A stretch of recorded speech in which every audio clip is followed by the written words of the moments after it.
বাবা, শুনছেন?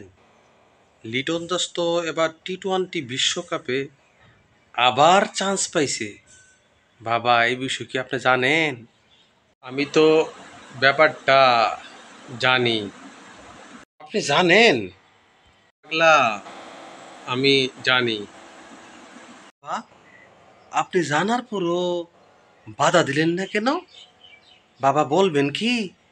আমি বাধা দিলে তু পাপন পাপনদা আর হাতুড়ি সিং এর সমস্যা হবে।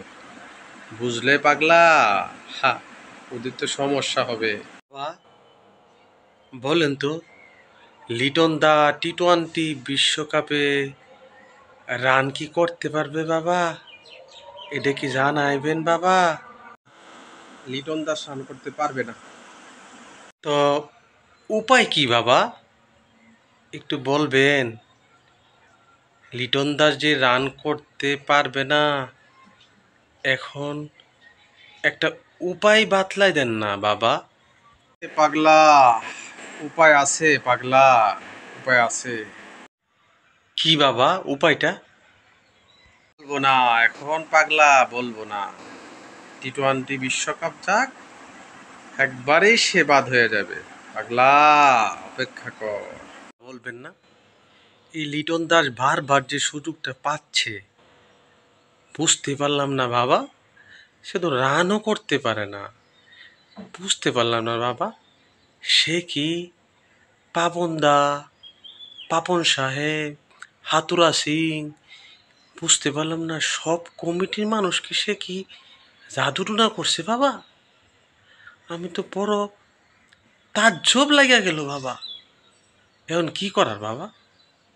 সে তো রানই পাচ্ছে না, তারপর সে দল থেকে বাদও যাচ্ছে না বাবা। বড় অসহায় হয়ে আসছি, একটা কিছু করেন। টি-20 বিশ্বকাপ তো চলতেছে বাবা, আমি বুঝতে পারতেছি না। বড় অসহায় হইয়া পাগলের মতো আপনার কাছে আসছি বাবা, আপনি কিছু করেন। আর পারছি না বাবা, পারছি না বাবা। যেমন টেনশনে আছো পাগলা, আমিও তো তোর মতো টেনশনে আছি। আমি বহু বছর বহু পথ হাঁটলাম, অনেক জায়গায় গেলাম, আমি পাগলামি করলাম, ধ্যান করলাম, মগ্ন করলাম, ফকিরাজি করলাম, কিন্তু আমিও বুঝতে পারলাম না পাপন দার হাতুড়া সিং কিভাবে লিটন দাসকে রাখতেছে।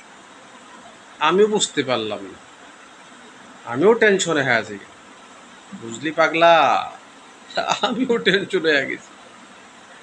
সে তো রান করতে পারে না, তারপরেও কেন এতদিন সে বাংলাদেশ দলে টিকেটে এসে ওপেনিং ব্যাট করে পাগলা, আবার রান করে না, সে বাদ যায় নাই পাগলা। আমিও বুঝতে পারি নাই, আমিও চিন্তায় আছি পাগলা তোর মতো।